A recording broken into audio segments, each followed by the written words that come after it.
Good morning, ladies. We finally got through all the different types of factorization for now. We're going to do another type next year only.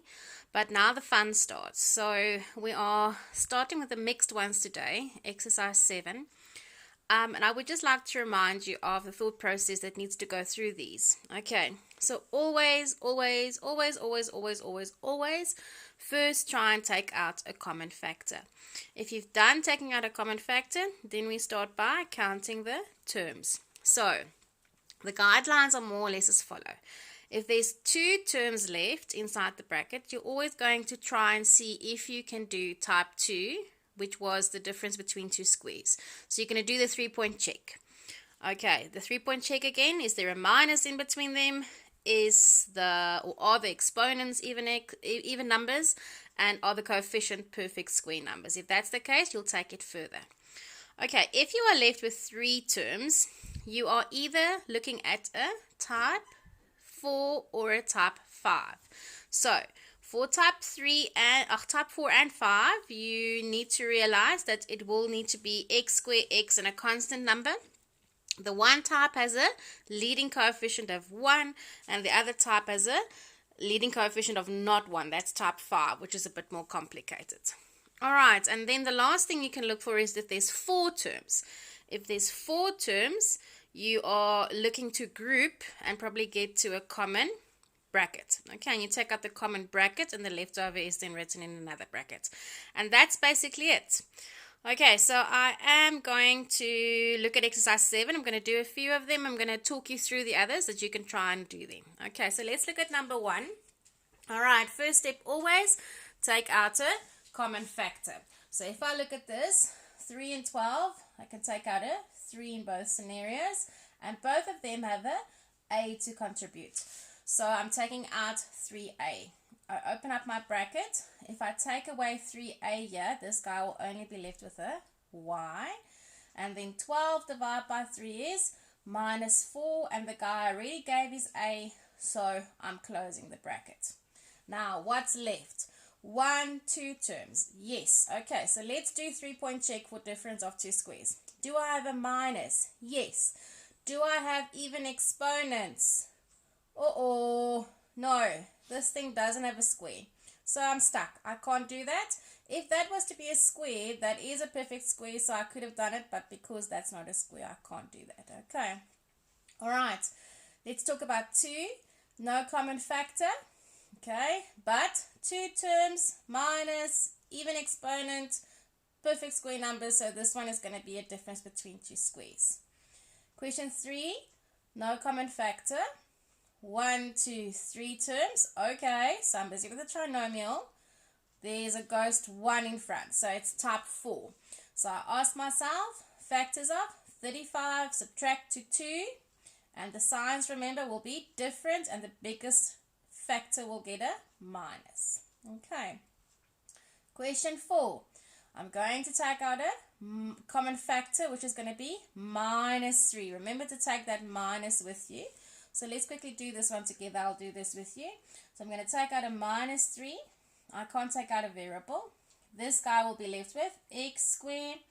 Then 3 divided by 3 is going to be 3, but I took out a minus, so this is going to change to a minus. And then minus 6 divided by minus 3 is going to be plus 2.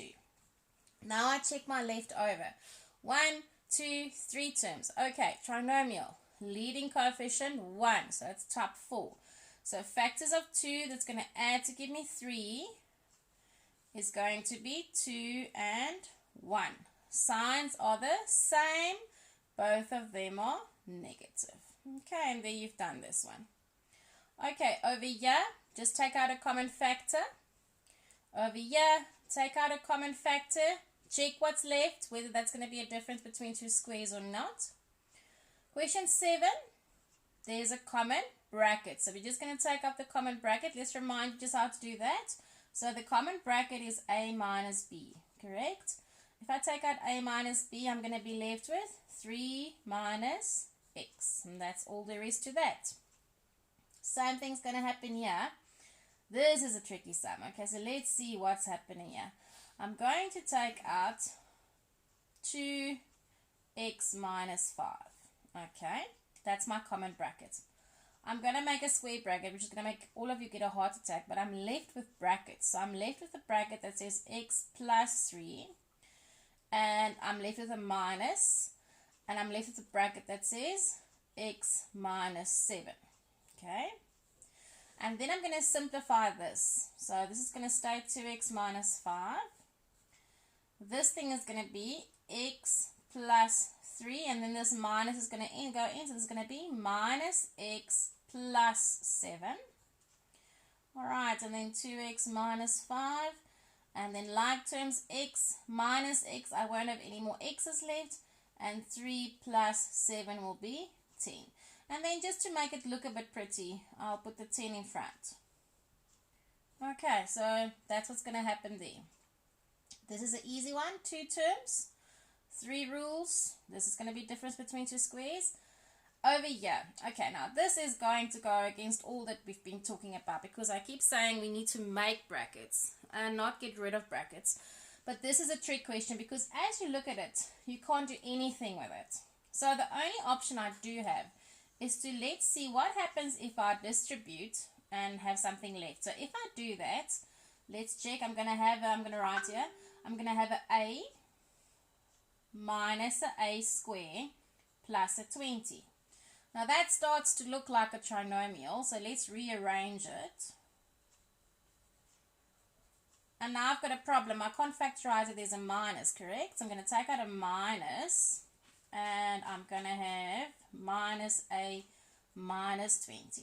And now this thing I can factorize. I'm going to leave the minus, and then factors of 20, that's going to subtract to give me 1. It's going to be 5 and 4. Okay, 1, 2, 3 terms, leading coefficient 1, so type 4. Signs are different, biggest one takes a minus. Okay, so this, you can make little stars, a tricky one, because you actually have to multiply out before you can make sense of it. Alright, so that's the activity for today. I'm going to add some videos as well. Please, YouTube links where they also do mixed factorization. That should also be helpful. We are going to do all the other ones as well, but let's do that next week. Okay, so just please complete exercise 7 for today. I've guided you a lot now. And then do the assessment. Please remember that has to be handed in today. And then have a very blessed Easter weekend, ladies. Okay, love you lots like jelly tots. Talk again soon. Bye.